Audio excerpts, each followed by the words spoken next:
की सुनील तटकरे हे विश्वासघातकी आहेत.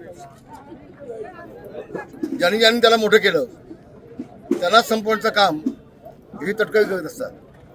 अगदी एखादं लहानसं उदाहरण द्यायचं झालं, ज्या अंतुले साहेबांनी या तटकरेला मोठा केला त्या अंतुले साहेबांना संपवायचं पाप या तटकरेनेच केलं. कालच्या लोकसभेच्या निवडणुकीमध्ये त्यांना तिकीट देण्यासाठी मी खूप काय भाजपवरती हल्ला केला. मी सभा घेतल्या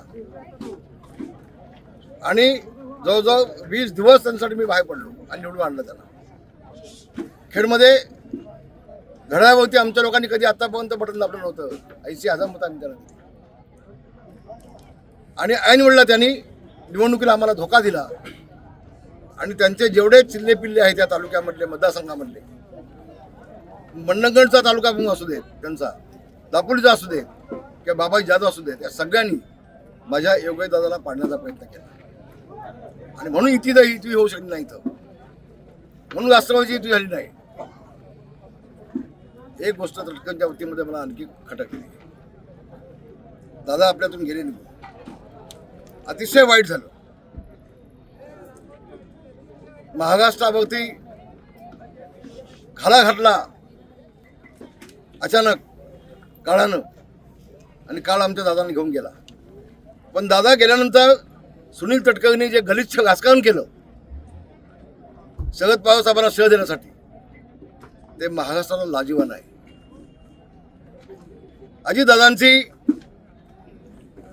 स्मशानामधली राख देखील विजली नव्हती, शांत झाली नव्हती. असं असताना वहिनींना मंत्रालयामध्ये घेऊन त्यांना शपथ घ्यायला लावलं. त्यांना शपथ घ्यायला का 10 दिवस गेले असतं तर काय झालं असतं. पण हा माणूस किती चाणक्य आणि चालाक आहे बघा. त्यांना असं वाटलं की शरद पवारसाहेब ताबा घेतील आणि म्हणून ज्या वहिनींचं कुंकू पुसलं गेलं, मंगळसूत्र गेलं, तोडलं गेलं, त्या वहिनींना दुसऱ्या दिवशी तिथून मुंबईला आणायचं. आपल्या हिंदूमध्ये एक संस्कृती आहे, आपल्या घरचा कुटुंबातला माणूस गेला तर किमान 10 दिवस आपण बाहेर पडत नाही, आपण सुतक पाळतो. पण इथं काही नाही. आणि म्हणून तटकरेंनी ही बाब जी केलेली आहे ती निंदाजनक आहे, क्लेशदायक आहे. महाराष्ट्राची संस्कृती नाही आहे आणि सुनील तटकरेला बाप महाराष्ट्र कदापि करणार नाही, कदापि करणार नाही.